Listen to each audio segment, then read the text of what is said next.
Hello दोस्तों, मैं रणधीर फिर आपके सामने एक नया स्टोरी लेकर आया हूँ। जैसा कि आप जानते ही हैं कि मेरे चैनल का नाम है सेंगर वीरू 72 और मैं चाहूँगा कि आप मेरे चैनल को सब्सक्राइब करें।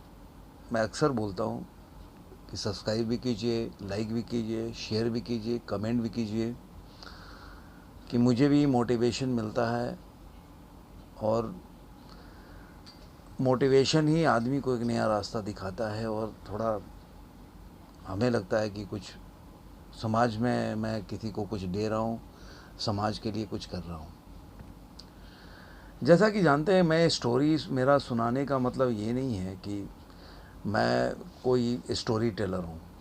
मैं स्टोरी इसलिए सुनाता हूँ कि उससे अपने जीवन को कैसे हम अच्छा कर सकते हैं। ईश्वर ने जो हमें भेजा है इस धरती पे, दुख भी होते हैं, पीड़ा भी होती है, परेशानियाँ भी आती है, चाहे वो कोई भी काम करता हो, नौकरी कर रहा है, बिजनेस कर रहा हो, और तरह तरह की कठिनाइयाँ आती है ज़िंदगी में। तो उसकी वजह से हमें कई तरह का अवसाद का सामना करना पड़ता है। तो मेरे स्टोरी का मतलब यही है कि आप कैसे इस ज़िंदगी को और इस जीवन को आप अच्छी तरह से शांति पर, आनंद से आप इसको एंजॉय कर सकते हैं। मेरे स्टोरी का मतलब यही है। कोई मैं स्टोरी टेलर नहीं हूँ। मैं स्टोरी से सुनाता हूँ कि आप कनेक्ट होएं और उस स्टोरी से आप जो उसमें शिक्षा मिल रही है और जो मैं उससे कहना चाहता हूँ, जो आपके पास मैं जो अपना बात पहुँचाना चाहता हूँ, वो आपके पास अच्छा आसानी से पहुँच जाए। तो देर न करते हुए मैं स्टोरी शुरू करता हूँ और नया स्टोरी, और उम्मीद करता हूँ पहले वाले स्टोरी आप लोग को अच्छी लगी होगी। तो चलिए शुरू करते हैं नया स्टोरी। एक गांव में एक फैमिली रहती थी। वो बंदा था जिसकी बीवी और 2 बच्चे थे, और वही बंदा घर का मुखिया होने के नाते सारे घर का जो भी खर्चा वगैरह हो और जीविका घर का फैमिली का जो वो उसकी वजह से चलता था।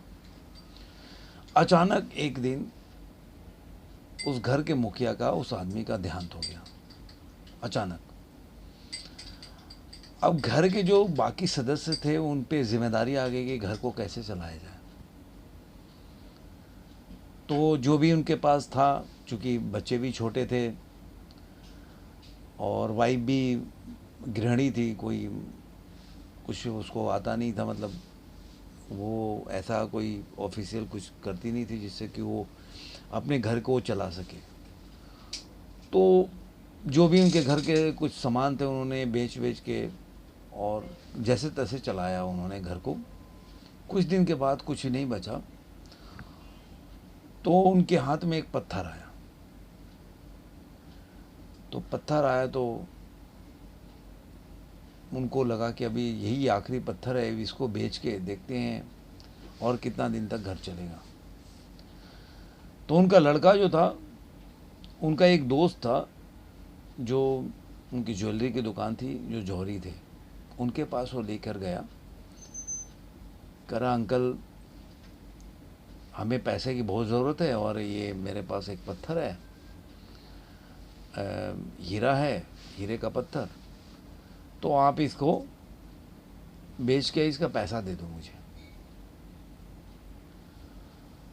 तो अंकल ने बोला कि अरे यार, क्यों इसको, तुम्हारे सब तो काफ़ी की कुछ तुम लोग बेच चुके हो, तो ये एक तो ये चीज़ है, इसको रहने दो, क्यों बेच रहे हो। मैं तुमको काम देता हूँ, तुम अगर काम देना चाहते हो, काम करना चाहते हो, सॉरी, तो काम मैं तुमको दे सकता हूँ और तुम काम करो, और तुम ऐसे तुम्हारे घर की जो जीविका है, जो परेशानियाँ हो, वो भी दूर हो जाएगी। और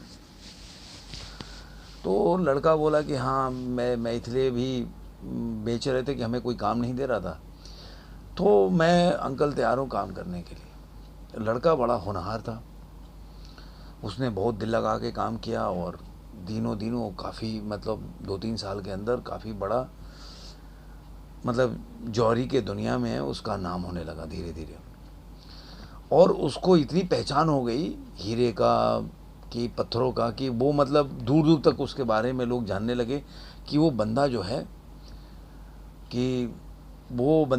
कि उसको जौहरी का उससे ज़्यादा कोई नहीं जानता। उसको अगर आपने पत्थर दिखा दिया तो वो बता देगा कि ये सही है, क्या कीमत है, क्या है। इतना उसका नाम हो गया। तो जब काफ़ी उसका चारों तरफ शोहरत बढ़ गया और लोग जानने लगे उसके बारे में, तो जो उसके अंकल थे, जो मतलब उसके पिताजी के दोस्त थे, जो जौहरी की जिनकी दुकान पे काम करता था, उन्होंने बोला, ये बेटा मैंने जब तुमको बोला था ना कि वो पत्थर ले जाओ घर पे रख दो, अभी उसकी ज़रूरत नहीं है, कि जब ज़रूरत होगी तो मैं तुमको बोलूँगा, लेकिन अभी तुम काम करो, काम करके चलाओ कि अपने घर को, क्यों अब बेचना चाहते हो। तो अब मुझे ना उस पत्थर को ज़रूरत है और मैं चाहूँगा कि आप लेके आओ और मेरे को बेच दो। तो लड़का भी सोचा, यार इतना इन्होंने किया मेरे लिए, क्योंकि अब उसको पैसे की ज़रूरत नहीं थी, वो तो अपने पैरों पे खड़ा हो गया था और उसकी जीविका भी अच्छी चल रही थी। लेकिन उसको चूँकि उनके एहसान के तले दब गया था, वो सोचा कि अरे यार इन्होंने मेरे लिए ऐसा किया, बुरे वक्त में काम किया, जब मैं कुछ नहीं था तो इन्होंने मेरे को सहारा दिया, मेरे फैमिली को सहारा दिया, जिससे हम इस मुकाम पे आए हैं। तो ठीक है, अभी ये बोल रहे हैं तो इनको ऐसे ही दे देते हैं इनको। लेकिन वो लड़के की आदत थी कि वो मतलब पत्थर को मतलब पहचानने का। तो उसने क्या किया कि जहाँ पे रखा था अपने पिताजी की पेटी में, वो निकाला उकाला झाड़ जोड़ के लाया और उसको देखने लगा कि भाई आखिर है क्या चीज़। तो देखना तो पता चला ये तो हीरा हो रहा कुछ भी नहीं है, तो ये तो मतलब पत्थर, इसका कोई कीमत नहीं है, ये तो मतलब रोड पे फेंकने लायक चीज़ है। तो वो गया अपने पिताजी के दोस्त के पास, बोला जी अरे यार अंकल, आप तो उस समय बोले थे कि बेचो मत, तुम्हारा तो ये बड़ा कीमती पत्थर होगा, या तुम्हें इसको बेचने की ज़रूरत नहीं, मैं तुमको काम दे देता हूँ, क्यों बेच रहे हो तुम, तुम्हारे पिताजी की निशानी है, ऐसा है वैसा है। लेकिन आप तो जौहरी थे, आप तो पहचानते थे, तो आपने उस समय क्यों नहीं बोला जी ये तो पत्थर है। तो उन्होंने बोला देखो क्या है, ज्ञान जो है ना ज़रूरी है। जब तक तुमको ज्ञान नहीं होगा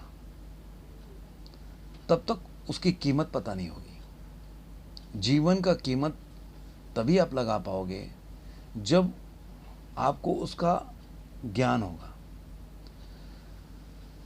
अगर आपको ज्ञान ही नहीं है किसी चीज़ का कि दुख क्या है, सुख क्या है, तो फिर उस ज्ञान का कोई मतलब नहीं। अनजाने में कोई चीज़ कर रहे हो तो आप समझोगे नहीं जे आपने कितना बहुमूल्य चीज़ को खो दिया, और एक मूल्यहीन चीज़ के लिए, जैसे आपकी ज़िंदगी एक मूल्यवान थी उस वक्त, और एक मूल्यहीन चीज़ जो पत्थर था उसके लिए आप इतना उसको बगैर उसके बारे में जाने आप पूरी ज़िंदगी अपनी बर्बाद कर देते।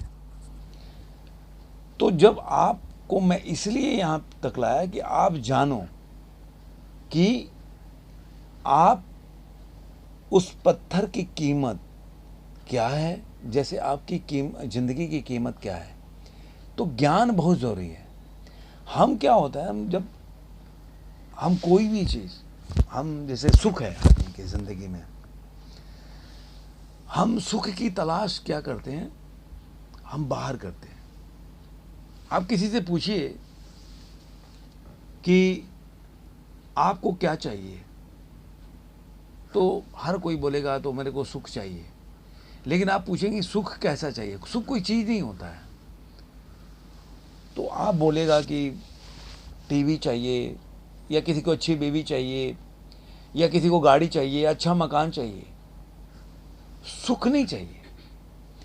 जो उसको कार से, जो इन वस्तुओं से जो उसको मिलने के बाद मिलता है ना, उसको सुख समझता है। और मेरा मानना है कि सुख को खोजने से दुख ही मिलता है। और जब आपकी खत्म, एक टाइम के बाद आपकी सुख जब आप प्राप्त कर लेते हो जिन चीज़ों को, तो वो दुख में तब्दील हो जाता है। सुख सुख और दुख एक चीज़ों का अभिन्न अंग है। हमारे जो दुखों का कारण है, जो मैं बोलता हूँ हमेशा कि प्रेजेंट में जियो, जो आपके पास है उस चीज़ का आनंद लो, उस मोमेंट में जियो, जो है उसका अनादर मत करो, उसका आदर करो, उसका सुख भोगो, उसी में खुशी है। आप जो चीज़ नहीं है उसकी तलाश में जाते हैं। आपके पास जो चीज़ नहीं है उस सुख, आपके पास गाड़ी है तो आप बड़ी गाड़ी की तलाश में निकल गए, तो जो छोटी गाड़ी का आपका सुख है वो नहीं मिला। अब क्या होता है कि जब आपको वो बड़ी गाड़ी मिल जाएगी ना, तो सुख भी क्या होता है, जब मिल जाता है तो व्यर्थ हो जाता है, उसकी कीमत कोई नहीं रहती। मैंने आपको पहले भी एक एग्जाम्पल दिया था कि जो चीज़ हमारे पास नहीं होती है ना, वो हमारे लिए मूल्यवान होती है। हमको लगता है कि वो सुख का कारण है। ये चीज़ मिल जाएगा तो मैं तो सुखी हो जाऊंगा, मेरे को बड़ा घर मिल जाए मैं सुखी हो जाऊंगा, मेरे को ये मिल जाए तो ये सुखी हो जाऊंगा, मेरे को हीरे जवाहरात मिल जाए तो सुखी हो जाऊंगा।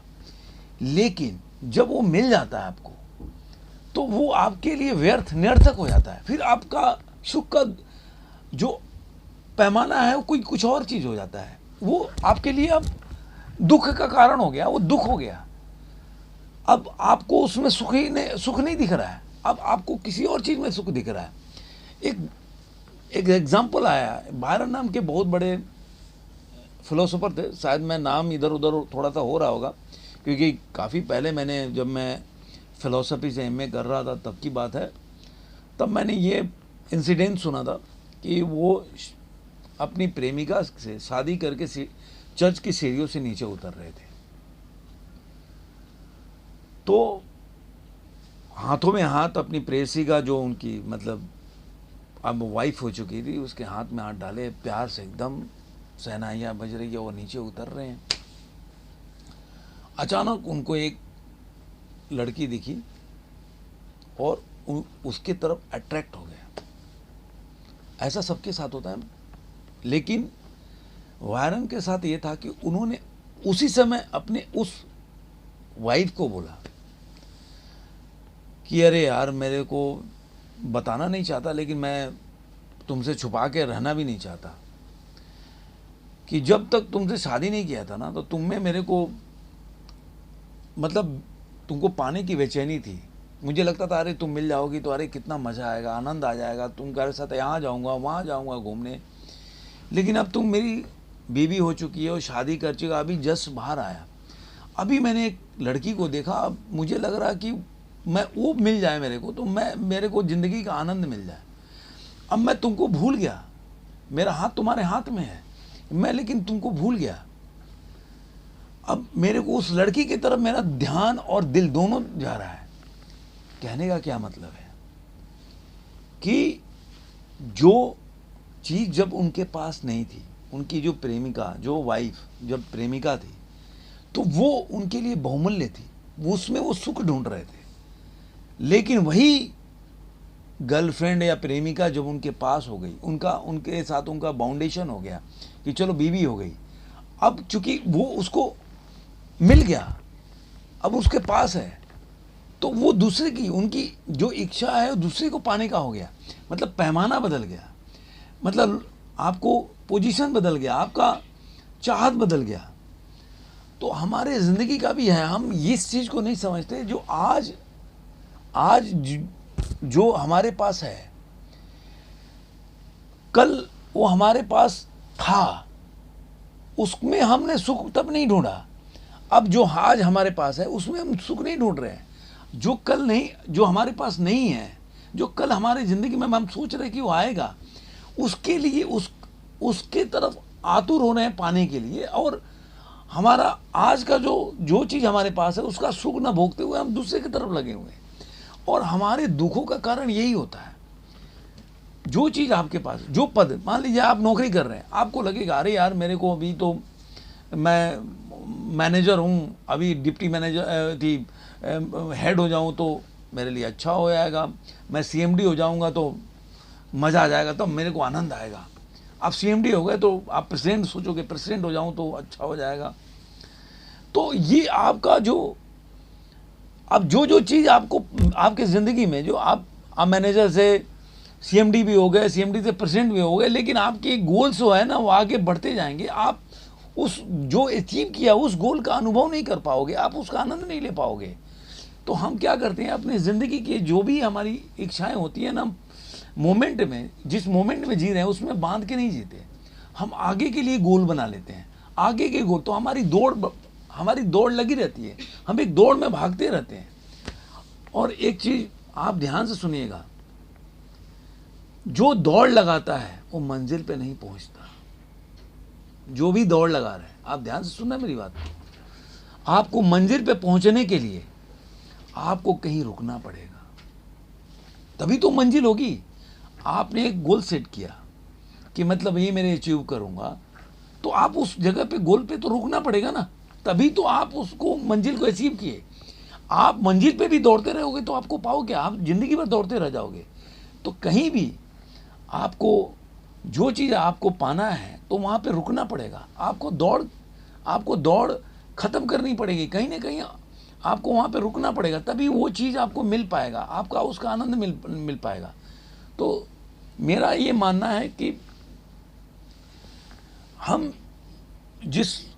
कभी भी मैं बोलता हूँ कि आप जिस मोमेंट पे हैं उसमें जिए, जो चीज़ आपके पास है जिए। हम व्यर्थ के चीज़ों में जो हमारे पास नहीं है उससे आप प्लान बनाओ, लेकिन उसमें फंसो मत।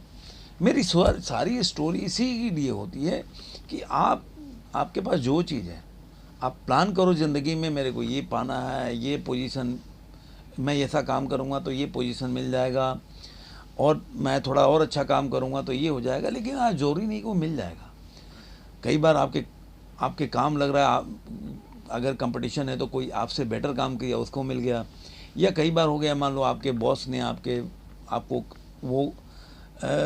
आपको वो जो भी है सुविधा नहीं दिया, आपको वो पोजीशन आपको नहीं दिया, तो आपको दुख नहीं होना चाहिए।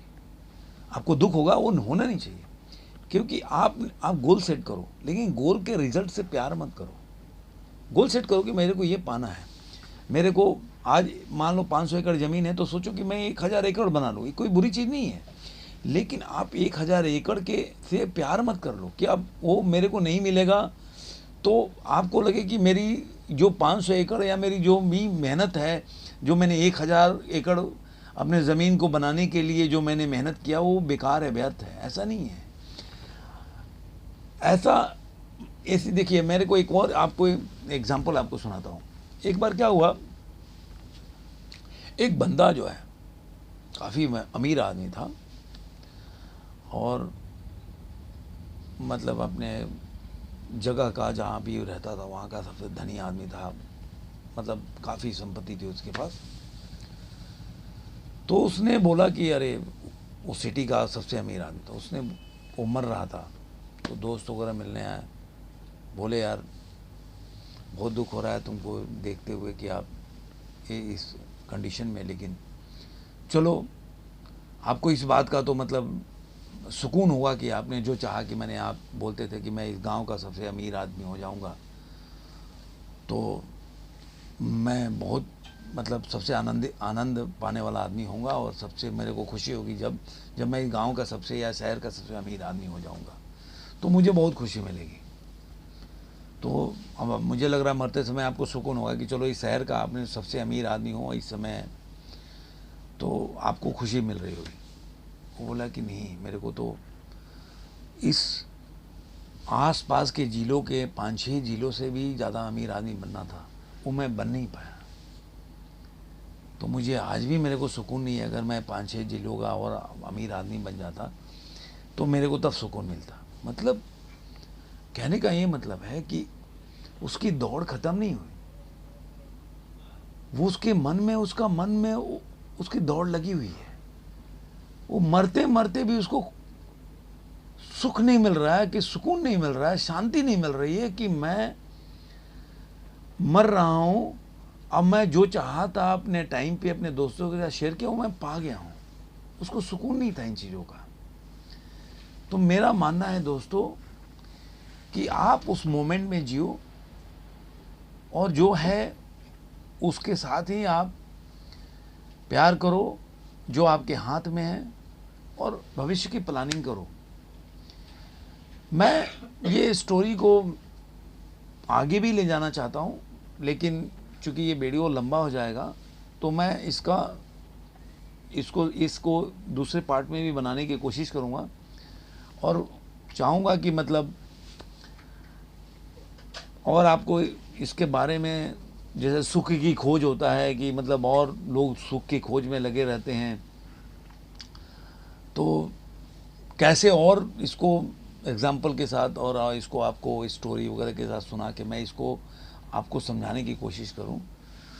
तो धन्यवाद दोस्तों, मुझे आशा है आपको मेरी ये स्टोरी अच्छी लगी हुई, और उसके साथ जो मैंने आपको एक्सपीरियंस और जो शेयर किया थॉट्स आपको पसंद आए होंगे, उससे कुछ आपको ज्ञान होगा और समझ में आएगा कि जीवन बहुत बहुमूल्य है। जो जीवन है, जो ईश्वर ने दिया है, उसको हमें प्यार से रहना चाहिए, काटना चाहिए, उसी में संतोष करके रहना चाहिए। धन्यवाद।